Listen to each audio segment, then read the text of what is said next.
বন্ধুরা, আজকে একটা নতুন গল্প নিয়ে আসলাম তোমাদের মাঝে। এটা সত্য এবং বাস্তব জীবনের ঘটনা। শেষ পর্যন্ত শোনার অনুরোধ রইল। শুনলে তোমার মধু চলে আসবে। দেরি না করে চলো শুরু করা যাক। বাবা ও মা এক সপ্তাহের জন্য বাইরে ঘুরতে গেছিল। একদিন রাতে ছোট ভাই প্রচণ্ড জ্বর আসলো। তাই খাওয়া দাওয়া করে ছোট ভাইয়ের রুমে ঘুমিয়ে পড়লাম। মাঝরাতে আমার ঘুম ভেঙে গেলে আমি অবাক হয়ে গেলাম। জ্বরের ঘোরে ছোট ভাই আমার সাথে যা করল তা শুনলে তোমাদের পানি চলে আসবে। তাই তোমাদের দুটি পায়ে ধরে বলি, অন্তত আজকের গল্পটি শুরু শেষ পর্যন্ত শোনো। আমার নাম মুচিকা। আমি কলেজে পড়ি। আমি একটু দুরন্ত ছুটন্ত স্বভাবের। ছেলেদের মতো হৈহল্লর, বন্ধু বান্ধবীদের সাথে আড্ডা দেওয়া, ঘুরে বেড়ানো এসব করতে ভালোবাসি। আর বেশিরভাগ সময়ের সঙ্গী হয় আমার ভাই রুদ্র। আমাদের ফ্যামিলিতে আমরা 4 জন, মা, বাবা, আমি আর ভাই। ভাই সামনে মাধ্যমিক পরীক্ষা দেবে। আমার আর ভাইয়ের সম্পর্কটা ভাই বোনের কম, বন্ধুত্বের অনেক বেশি। আমি আর ভাই একে অপরকে ছাড়া বেশি সময় থাকতে পারতাম না। আমাদের মধ্যে ঝগড়া গণ্ডগোল হতো, তবে সেটা বেশি সময় স্থায়ী হতো না, আবার মিটে যেত। গরমের জন্য আমি বাড়িতে সবসময় ফ্রক পরে থাকি। আমি খেয়াল করে দেখেছি রুদ্র কথা বলতে বলতে আর চোখে আমাকে দেখতে থাকে। রুদ্রের ঘুড়ি ওড়াতে খুব ভালোবাসে। কি একটা কারণে আমার সাথে গণ্ডগোল করে রোদ ঘুড়ি বানিয়ে ওড়াতে যাচ্ছে। আমিও সঙ্গে সঙ্গে ঘুড়িটা কেটে নিয়ে ভেঙে দিলাম। ভেঙে দিয়ে আমি ঘরের দিকে দৌড় মারলাম। রুদ্র আমার পিছন পিছন ঘরে ঢুকে ডাল সামলাতে না পেরে আমার ওপর পড়ে গেল। আমিও রুদ্রের ঘরে রুদ্রের সাথে বিছানায় পড়ে গেলাম। রুদ্রের হাতে গিয়ে পড়ল আমার সামনে। রুদ্র কি করবে বুঝতে না পেরে হালকা চাপ দিয়ে। আমার মুখ দিয়ে কোনো কথা বের হলো না লজ্জায়। লজ্জায় লাল হয়ে শেষমেশ ভাইকে বললাম, এই শয়তান, কি হচ্ছে, উঠো। রুদ্র তাড়াতাড়ি উঠে এক দৌড়ে ঘর থেকে বেরিয়ে গেল। আমি চোখ বুঝে বিছানায় পড়ে রইলাম। রুদ্রের সেই ঘটনা কিছুতেই ভুলতে পারছি না। এই ঘটনার পরে দুজনের মাঝে একটা পরিবর্তন আসে। কিছুতেই দুজন দুজনের সামনে একেবারে সহজ হতে পারছিলাম না। এই ব্যাপারটা আমার মায়ের চোখ থেকেও এটায় না। একদিন মা আমাকে জিজ্ঞাসা করে, কিরে, তোদের মধ্যে কোনো ঝগড়া হয়েছে নাকি? কই না তো, কিছুই হয়নি বলে চলে গেলাম। 2-1 দিন পর মামার বাড়িতে একটা বিয়েতে নেমন্ত্রণ থাকায় সেখানে মা আর বাবা চলে গেল। আমি আর ভাই বাড়ি রইলাম। বাবা মা গেছে বিকেলবেলায়। সন্ধ্যার একটু আগে রাত্রিবেলায় আমরা দুজনেই চুপচাপ খাওয়া দাওয়া সেরে শুতে যাব, তখন দেখি রুদ্রের চোখ মুখের অবস্থা কেমন পাল্টে যাচ্ছে। কপালে হাত দিয়ে দেখি ভীষণ জ্বর। রুদ্রকে বললাম, তোর তো জ্বরে গা পুড়ে যাচ্ছে। রুদ্র বলল, ঘরে প্যারাসিটামল আছে, আমি খেয়ে শুয়ে পড়ব, কিছু হবে না, বলে ঘরে চলে গেল। আমি ঘরে যাওয়ার আগে বলে গেলাম, দরজা খুলে রাখিস, রাতে জ্বর কেমন হলো এসো দেখে যাব। ভাইদের জন্য আমার মনটা খারাপ হয়ে গেল। নিজের ওপর রাগ হতে লাগলো। কেন আমি এতদিন ভাইয়ের সাথে ভালো করে কথা বলিনি? কেন সব ঝামেলা মিটিয়ে নিয়ে সব ভাবতে লাগলাম। ভাবতে ভাবতে কখন ঘুমিয়ে গেছি বুঝতে পারিনি। একসময় ঘুম ভেঙে উঠে লাইট চালিয়ে দেখি 12টা বাজে। আমি ভাইয়ের ঘরে গিয়ে ভাইয়ের গায়ে হাত দিয়ে দেখি গা জ্বরে পুড়ে যাচ্ছে। ভাইয়ের এরকম অবস্থা দেখে ভীষণ ভয় পেয়ে গেলাম। কিছুটা সময় বুঝতে পারলাম না আমি কি করব। তারপরে একটা বাটিতে জল এনে ভাইয়ের মাথায় জলপট্টি দিতে লাগলাম। প্রায় 1 ঘন্টা জলপট্টি দেওয়ার পর আস্তে আস্তে ভাইয়ের গান ভিল। আস্তে আস্তে ভাই আমাকে জিজ্ঞেস করল, কি হয়েছে আমার দিদি, তুই প্রচণ্ড জোরে অজ্ঞান হয়ে গেছিস। আমি এত সময় তোর মাথায় জলপট্টি দিচ্ছিলাম। এখন কেমন লাগছে ভাই, জ্বর কমেছে? আগের চেয়ে এখন ভালো লাগছে। এই কথা বলে রুদ্র কেমন অদ্ভুত এক দৃষ্টিতে আমার দিকে তাকিয়ে থাকল। কি দেখিস ভাই, মুখটা কেমন ফ্যাকাশে হয়ে গেল? রুদ্র বলল, তোকে দেখছি আমি। ভাইয়ের দিকে না তাকিয়ে একটু মুচকি হাসি দিলাম। কিছুক্ষণ দুজনেই চুপচাপ থাকার তারপর রুদ্র বলতে লাগল, দেখ দিদি, আমি জানি সেদিনকার ব্যাপারে তুই আমার উপর রেগে আছিস। ওটা একটা মিস্টেক ছিল। আমি চাই তুই আবার আমার সাথে আগের মতো হাসি ঠাট্টা করে কথা বল। কি হলো দিদি, কিছু তো বল। আমি চোখ তুলে তাকিয়ে দেখি ওদের চোখের জল। রুদ্র চোখের জল দেখে আমার বুকের ভেতরটা মুচড়ে গেল। এই ভাই, তুই কাঁদছিস কেন? পাগল, তুমি কাঁদলে আমার ভালো লাগে। রুদ্র জ্বর ও কান্নার জন্য কথা বারবার আটকে যাচ্ছিল, তবুও ফুপিয়ে ফুপিয়ে অনেক কষ্টে বলল, তুমি জানো দিদি, এই একটা দিন আমার কেমন কষ্টে কেটেছে। তোমার সাথে আর কিছুদিন কথা না বলতে পারলে আমি দমবন্ধ হয়ে মারা যেতাম। আমার চোখেও জল টলমল করছে। ভাই এমন কথা আর কখনো মুখে আনবে না। তুমি ছাড়া আমি কিভাবে থাকব বল? এই কথা বলতে বলতে আমার চোখ দিয়ে জল গড়িয়ে পড়তে লাগল। আমার লক্ষ্মী ভাই বলে রুদ্রকে ধরলাম, কিন্তু আজকে একটু অন্যরকম মনে হচ্ছে। দুজনের এক অন্যরকম ভালো লাগার অনুভূতি। নিজেকে আর ধরে রাখতে পারছি না। হঠাৎ রুদ্র বলে উঠল, অনেক রাত হয়েছে দিস, শুয়ে পড় এবার, আর রাত জাগিস না। প্রথমে আমি কি করব বুঝে উঠতে পারলাম না। তারপর বললাম, ঠিক আছে, আমি তোর ঘরে তোর সাথে শুয়ে পড়ছি। রাতে যদি আবার কোনো অসুবিধে হয়। না দিদি, কোনো অসুবিধে হবে না, তুমি তোমার ঘরে যে শুয়ে পড়ো। আমি একটু রাগ করে বললাম, খুব বড় হয়ে গেছিস তাই না? যেটা বলছি সেটা শোন। রুদ্র আর কিছু না বলে অন্যদিকে মুখ ঘুরিয়ে শুয়ে পড়ল। আমিও রুদ্রের পাশে শুয়ে পড়লাম। আমি শুনেছিলাম, কিন্তু আমার ঘুম আসছিল না। আমি ভাইয়ের কথাগুলো ভাবছিলাম। ভাবতে ভাবতে চোখ দুইটা লেগে এসেছিল। আমার গরমে ঘুম ভেঙে গেল। আমি কিছু বলছি না দেখে ভাইয়ের সাহস আরও বেড়ে গেল। আমি আর কিছু বলতে পারলাম না। ভাইয়ের আচরণ সেই শুরু থেকেই কেমন লাগছিল। মনে হচ্ছিল আমার চিরপরিচিত, তাই না? হয়তো জ্বরের ঘরে এমনটা করছে। ব্যাপারটা আমি বুঝতে পারছি।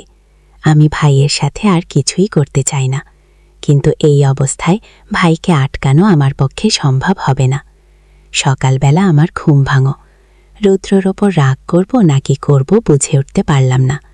রাগ, আনন্দ, অভিমান, ভালোবাসা সব কিছু মিলিয়ে এক অদ্ভুত রকমের অনুভূতি হতে লাগল। এরপর প্রায় 1 সপ্তাহ কেটে গেছে। আমি বুঝতে পারি রুদ্র আমাকে মনে মনে ভাবতে শুরু করেছে। আমারও কেমন যেন একটা ভালো লাগার অনুভূতি তৈরি হয়েছে রুদ্রের উপর। আরও কিছুদিন পর হঠাৎ করে একদিন রুদ্র আমাকে এসে বলল, দিদি, আমি তোমাকে ভালোবাসি। তোমাকে ছাড়া আমি থাকতে পারছি না। সেদিন জন্য আমি দুঃখিত। দিদি, জ্বরের ঘোরে অনেক বড় ভুল করে ফেলেছি। ভাইয়ের দিকে তাকিয়ে আমারও ভীষণ মায়া লাগছিল। ভাই আমার দিকে তাকিয়ে বলল, আমি তোমাকে ভালোবাসি দিদি। তোমাকে আমার প্রেমিকা রূপে পেতে চাই।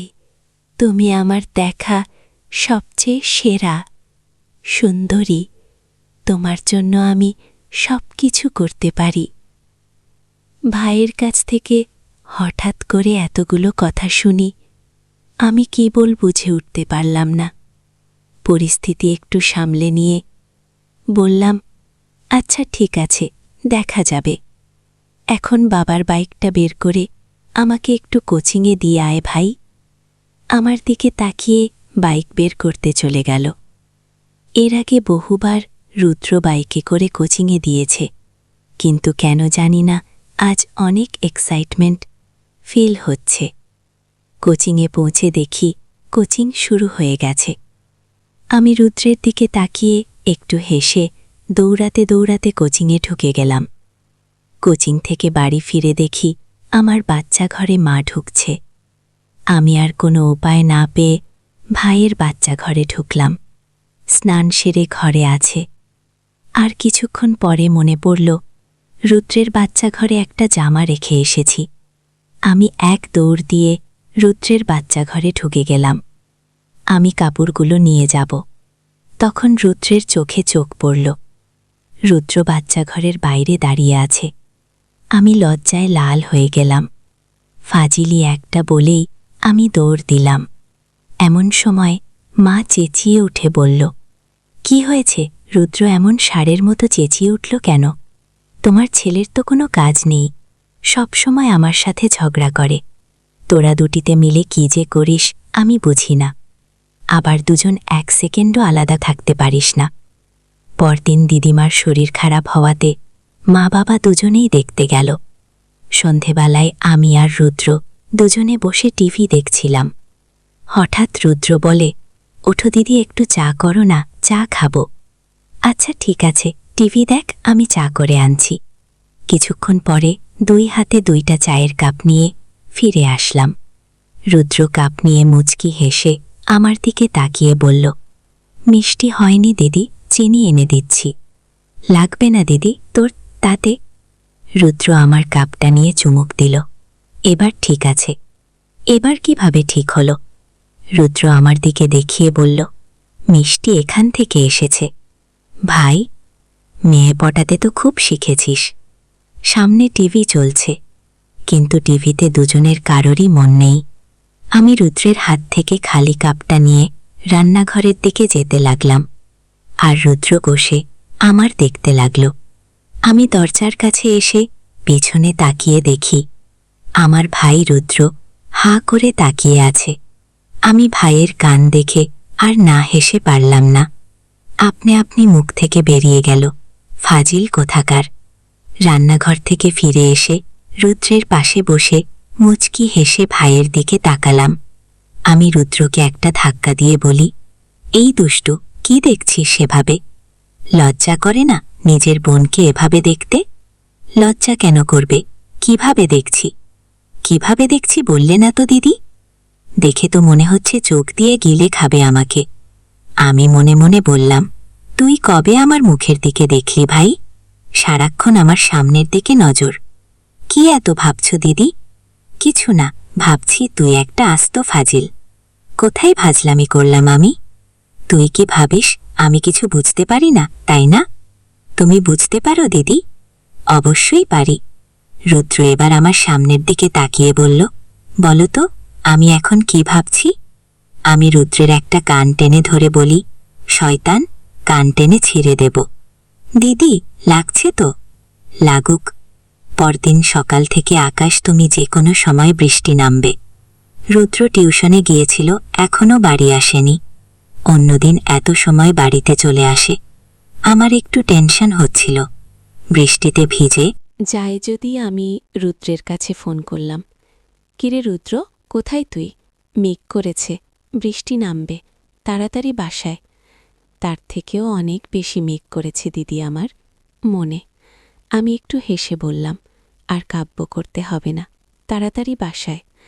আসছি দিদি, তোমার আদেশ কি আমি অমান্য করতে পারি? সকাল 10টা নাগাদ আকাশ ভেঙে ঝমঝম করে বৃষ্টি নামো। এর মধ্যে রুদ্র বাড়ি ফিরেছে। আমি ব্যালকনিতে দাঁড়িয়ে বৃষ্টি দেখছিলাম।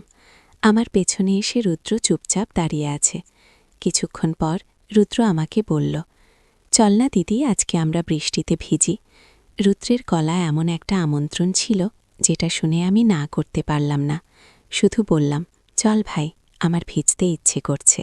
2 ভাই বোন হাত ধরে ছাদে চলে গেলাম। ছাদে গিয়ে 2 হাত দুদিকে মেলে চোখ বন্ধ করে আকাশের দিকে তাকালাম। হঠাৎ শুনতে পেলাম রুদ্র গান গাইছে, একগুচ্ছ গোলাপ হাতে, বিজেপি তাই তোমার সাথে। চোখ মেলে তাকিয়ে দেখি রুদ্র সত্যি সত্যি একগুচ্ছ গোলাপ হাতে করে হাঁটু গেড়ে আমার সামনে বসে গান গাইছে। আমি জীবনে এতটা খুশি ও এতটা অবাক কখনো হইনি। খুশিতে চোখে জল চলে আসলো। আমার আনন্দ অশ্রুবৃষ্টির সাথে মিলেমিশে একাকার হয়ে গেল। হাত বাড়িয়ে রুদ্রের কাছ থেকে গোলাপের গুচ্ছাটা নিলাম। রুদ্র উঠে দাঁড়াল। এই বৃষ্টি যেন আজ আমার রুদ্রের চোখে আরও বহুগুণ বাড়িয়ে দিয়েছে। আমি বললাম, বৃষ্টিতে ভিজে আছিস, ঠান্ডা লেগে যাবে তো, রুমে চল, স্নান করে ফ্রেশ হইনি। 2 ভাই বোন রুমে আসলাম। 2 বাচ্চা ঘরে ঢুকলাম ফ্রেশ হওয়ার জন্য। আমার মনে আজ কোনো দুঃখ নেই। আমি সবসময় চাইতাম রুদ্র কেবল যে আমার ভেতরটা না, বরং মনটাকে বেশি প্রযোগ দিতে। আজ পূরণ হয়েছে মনের আশা। পরের দিন মা ফোন করে জানাল তারা বাড়িতে আসছে। বাবা মায়ের কথা শুনে আমাদের 2 ভাই বোনের মন খারাপ হয়ে গেল। আমি আর রুদ্র প্ল্যান করলাম, যেভাবেই হোক আমরা ঘুরতে যাব। বাবা মায়ের সাথে রাতে খেতে বসে বললাম, তোমরা তো অনেক ঘুরলে, এবার আমারও ঘুরতে যাব। রুদ্র আমার সাথে দিল, কি কারণে জানি না, তবে বাবার মনটা আজ খুব ভালো ছিল। মা জিজ্ঞাসা করুন, কোথায় যাবি? আমরা দুজনেই বললাম দার্জিলিংয়ে যাব। ঠিক হলো আমরা সবাই প্রথমে দার্জিলিংয়ে যাব, সেখান থেকে অন্য জায়গা। রুদ্র বলল, দেখলি তো দিদি আমরা কত লাকি। 3 দিনের মধ্যে আমাদের ঘোরার প্ল্যান হয়ে গেল। ভ্রমণের জন্য হালকা কেনাকাটা গোছগাছ শুরু করলাম আমরা। বাবা মায়ের জন্য আর অন্যটা ওদের জন্য একটা লাগেজ, আর রুদ্র আমার একটা লাগেজ। মা চলে যেতেই রুদ্রকে ঠেলে দূরে সরিয়ে বললাম, যা তো এখন আমাকে ঠিকঠাক গোছাতে। ভ্রমণের সব প্রস্তুতি শেষ। বাবা হোটেলের 2টা রুম বুক করে রেখেছে। বলা হয়নি আমরা যাব বাসে করে। রাত 10:30টার বাস। আমরা 10:30টার মধ্যে বাস স্ট্যান্ডে চলে আসলাম। রুদ্র একটা জিন্সের সাথে কালো টি-শার্ট পরেছে। ওকে সত্যি অনেক হ্যান্ডসাম লাগছে। আর আমার পরনের কুর্তি ও জিন্সের প্যান্ট, মুখে সামান্য মেকআপ। 10টা বাজতেই বাসে উঠে পড়লাম আমরা। আমাদের সিটটা মোটামুটি মাঝ বরাবর পড়েছে। সামনের সিট 2টা আমি আর রুদ্র বসে, আর তার পিছনের সিটে বাবা মা। 2 ভাই বোন একজন ঝগড়া করে নিলাম জানলার পাশে বসে নিয়ে, যা আমারই হলো। কিছুক্ষণ গজগজ করে রুদ্র বসে পড়ল। একেবারে কাটায় কাটায় 10:30টায় বাস ছাড়ল। রাত বাড়ছে, 1000 বছরের পুরনো রাত। রাত বাড়ার সাথে সাথে একে একে নিভে আসছে বাসের ভেতরকার লাইটগুলো। জোরালো থেকে ফিসফিসে পর্যায়ে এসে এখন প্রায় থেমে এসেছি ভেতরকার মানুষজনের কথাবার্তা। আর 7 মাস বাইরে হঠাৎ গুড়ি গুড়ি বৃষ্টি নেমেছে। ব্যাগের ভেতর পাতলা চাদর রাখা ছিল। ঠান্ডা লাগতে ব্যাগ থেকে চাদরটা বের করে নিয়ে অর্ধেকটা নিজের গায়ে জড়িয়ে বাকিটা ভাইয়ের উপর দিলাম। আমি ভেবেছিল রুদ্রবধূ ঘুমিয়ে গেছে, কিন্তু চাদর দিতেও আমাকে বলল, কি হয়েছে? বললাম, দেখছিস না কেমন ঠান্ডা পড়েছে। ভাই চাদরের নিচে এক হাতে জড়িয়ে ধরে আমাকে। আমিও মাথা এলিয়ে দিই ভাইয়ের কাঁধে। আমি চুপচাপ ভাইয়ের কাঁধে মাথা রেখে ভাবতে থাকি জীবন নিয়ে। আচ্ছা, কি ঘটবে আমাদের জীবনে? আমি খুব ভালো করে জানি যে আমার সবই কেবল রুদ্রের জন্য। রুদ্র ছাড়া অন্য কারো কথা কল্পনাতেও আনতে পারি না। কে পরিণতি হবে এই সম্পর্কে? আর একটু বয়স বাড়লেই তো বাবা মা উঠে পড়ে লাগবে আমার বিয়ে নিয়ে। কিন্তু আমি কি পারবো তাদের সাথে অন্য কাউকে জোড়াতে? রুদ্র ছাড়া অন্য কেউ আমাকে ভাবতেই কেমন কেমন লাগছে। আমরা দুজন ছাড়া সবাই গভীর ঘুমে। রুদ্রের অদ্ভুত আচরণে শব্দ করে উঠলাম। হঠাৎ বাসের চাকা একটা গর্তে গিয়ে পড়ে। আমরা প্রস্তুত ছিলাম না এটার জন্য। অজান্তেই আওয়াজ বেরিয়ে আসে আমার মুখ থেকে। পিছন থেকে মা আস্তে করে বলল, কি রুদ্রিকা, কি হলো? মায়ের আওয়াজ শুনে একদম চমকে গেলাম। তার মানে মা জেগে আছে। তাড়াতাড়ি করে উত্তর দেয়, কিছু না মা, হঠাৎ বাসের চাকা গর্তে পড়তেই ঘুম ভেঙে গেছে। মা আর কিছু বলে না। ভোর হতেই আমাদের বাস থেকে নামিয়ে দেয়। মাথার উপরের বিশাল আকাশের উপর থেকে যেন কোনো অদৃশ্য হাত একটু একটু করে টেনে সরিয়ে দিচ্ছে কালো চাদর। মুগ্ধ হয়ে 2 ভাই বোন তাকিয়ে থাকে আকাশের দিকে। বাবার ডাকে যেন ভাঙে আমাদের। বাবা মায়ের সাথে এগিয়ে যায় একটা টং দোকানের দিকে, যা তেষ্টা মেটাতে। চায়ে চুমুক দিতে দিতে পুরো আলো ফুটে যায়। আমি ভাবতে থাকি যে প্রথমেই আগে রিসোর্টে গিয়ে ফ্রেশ হতে হবে। যা শেষ করে বাবা একটা গাড়ি ঠিক করলো। বাবা মার সামনে বসতো, আর আমি ভাই পিছনে বসলাম। রাতের গুড়ি গুড়ি বৃষ্টিতে ভিজে আছে চড়া মেষকালো পিচালা রাস্তা। এখন বৃষ্টি বা ঝড়ো আকাশ কেমন গুমোট হয়ে আছে। রাস্তার দুধারে নাম না জানা নানান রকমের গাছ। বৃষ্টিতে ধুয়ে একেবারে সবুজ হয়ে আছে পাতাগুলো। কিছু কিছু গাছে ফুটে নাম না জানা নানান রকমের ফুল। অবাক চোখে যেন সমস্ত প্রাকৃতিক সৌন্দর্য গিলতে থাকি। আমরা দুজনেই আর একটু সামনে গিয়ে চা বাগান দেখে উচ্ছ্বসিত হয়ে উঠি আমরা। দেখি সূর্যি মামা কেবল উঠি উঠি করছে। সেই সময় একদল কামিং মেয়ে মাথায় ঝুড়ি বেঁধে চলছে চা বাগানের দিকে। এই চা বাগানের সাথে জড়ানো ওদের জীবন। ওদের মধ্যে কারো কারো সাইডে একটা কাপড় দিয়ে বানানো ঝোলার মতো রয়েছে, যার ভেতরে বহন করছে ছোট বাচ্চা, ঠিক যেমনটা আমরা ছবির বইতে দেখেছি। আমি আপন মনেই বলে ওঠে, উফ, কি অসম্ভব সৌন্দর্য। প্রায় 10 মিনিট পর আমাদের গাড়ি হোটেলের সামনে চলে আসে। গাড়িতে গেলে আমার দুজনে আগে রিসেপশনের কাছে গেলাম। রিসেপশনে বসে আছে একজন সুন্দরী মেয়ে। আমরা সামনে যেতেই চেয়ার ছেড়ে উঠে ইংরেজিতে বলে ওঠে, hello sir and ma'am, welcome. শুনেই গাল দুইটা কাশ্মীরি আপেলের মতো লাল টককে হয়ে ওঠে রুদ্রের।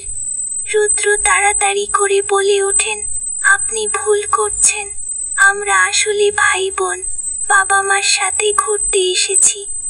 আমাদের রুম বুকিং করা আছে দোতলায়। শুনেই একটু লজ্জায় পড়ে যায় রিসেপশনিস্ট মেয়েটা। সরি স্যার, আমি ভেবেছিলাম আপনারা কাপড় বোধহয় বলে কি নামে বুকিং দেয়া হয়েছিল। জানতে চায়।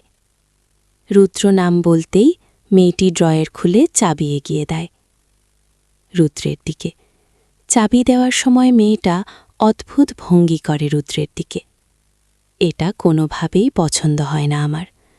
এর মধ্যে আমাদের বাবা মাও এসে পড়েছে।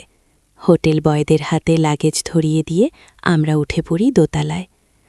আমাদের জন্য 2টি রুম বুক করা হয়েছে, একটা কাপল রুম যেটা বাবা মা থাকবে, আর অন্যটাতে 2টা বেড। ওই রুমে থাকবে আমি আর ভাই। হোটেল বয় লাগেজটা রুমে দিয়ে বেরিয়ে যেতে ভাইয়ের দিকে রাগের দৃষ্টিতে তাকালাম। ভাই বলে উঠে, কি হলো দিদি? রাগী গলায় বলে উঠলাম, ওই মেয়েটা তোর দিকে ওইভাবে তাকালো কেন? রুদ্র যেন কাচুমাচু হয়ে গেল আমার কথায়। মিনমিন করে উত্তর দেয়, তার আমি কি জানি? আমি কি অন্ধ নাকি? আমি কিছুই দেখি না। ওই মেয়েটাকে তুইও যেমন চোখ দিয়ে শেষ করেছিস। ভাই মজা করে বলে, দেখার জিনিস তো দেখবি। ভাইয়ের কথায় যেন মোচ দিয়ে ওঠে আমার ভেতরটা। 2 চোখের কোণ চিকচিক করে ওঠে। চলে। ভাই ভ্যাবা চাকা খেয়ে যায়। ও ভাবেনি এমন রিয়াকশন হবে আমার। এই দিদি, কি পাগলামো করছিস? আমি তো কেবল মজা করেছি তোর সাথে। আমি ফোঁপাতে ফোঁপাতে বলি, আর কখনো এমন মজা করবি না আমার সাথে। তুই শুধু আমার রুদ্র। একটু নিচে গিয়েছে হাতাহাতি করে হাত পায়ের খিল ছাড়াতে। এমন সময়ে দরজায় নখ হতেই ভাবলাম যে রুদ্র এসেছে। একটা সারপ্রাইজ দিতে হবে। দরজাটা খুলে দেখি, কোথায় রুদ্র? বাবা দাঁড়িয়ে আছে। দরজার সামনে বাবাকে দেখে ভূত দেখার মতো চমকে উঠলাম। এদিকে বাবাও আমাকে এভাবে দেখে মুখ দিয়ে কোনো কথা বেরোচ্ছে না। কোনো ক্রমে তোতলাতে তোতলাতে বলল, তোর মায়ের ফোনটা কি তোর কাছে? বাবা মোবাইলটা নিয়ে কিছু না বলে চলে গেল। দরজা লাগিয়ে মনে মনে ভাবলাম, এটা কি হলো? আমি যেন মিশে যাচ্ছি মাটির সাথে। একটু পরে সবাই খাওয়া দাওয়া সেরে নিলাম। রুদ্রের ঘুম ভাঙতেই জানালা দিয়ে বাইরে তাকিয়ে দেখি সেখানে মেঘ রোদ্দুরের লুকোচুরি খেলা। বাগানের ফাঁকে ফাঁকে লাগানো নিম গাছগুলোর ডালে মেঘে ঢাকা সূর্যের মরা আলোয় কয়েকটা নাম না জানা পাখি দোল খাচ্ছে, ডাকছে। পরক্ষণেই আবার উড়ে যাচ্ছে চোখের আড়ালে। রুদ্র প্রকৃতির অপরূপ সৌন্দর্য দেখছে, আর আমি ঘুম থেকে জেগে উঠে রুদ্রকে দেখছি। জানালা গলে এক ফালি রোদ এসে পড়েছে আমার মুখের উপর। দুজন 2 খাত থেকে চেয়ে থাকি একে অপরের দিকে। আমি একটু লাজুক হেসে রুদ্রকে বলি, এই দুষ্টু, কি দেখছিস অমন করে? তোমাকে দেখছি দিদি। আমাকে এভাবে দেখার কি হলো জানি না দিদি। আচ্ছা, তুমি এত সুন্দর কেন? সুন্দর না ছাই সুন্দর। সুন্দর হলে কি আর রিসেপশনিস্ট মেয়েটির দিকে এভাবে তাকিয়ে থাকিস? ইস, আবার আমি কখনো এভাবে তাকালাম বলো তো? আমি গাল ফুলিয়ে বলি, আমি সব বুঝি। এমন সময় রুমে নক করার শব্দ হয়। দেখি মা দাঁড়িয়ে, আমাদেরকে এসে তাদের হাত মুখ ধুয়ে ফ্রেশ হওয়ার জন্য। দুপুরে খেয়ে ঘুরতে বেরোবেন। উঠে তাড়াতাড়ি করে হাত মুখ ধুয়ে ফ্রেশ হয়ে রেডি হয়ে 2 ভাই বোন লাঞ্চ করে বেরিয়ে পড়ি আমরা।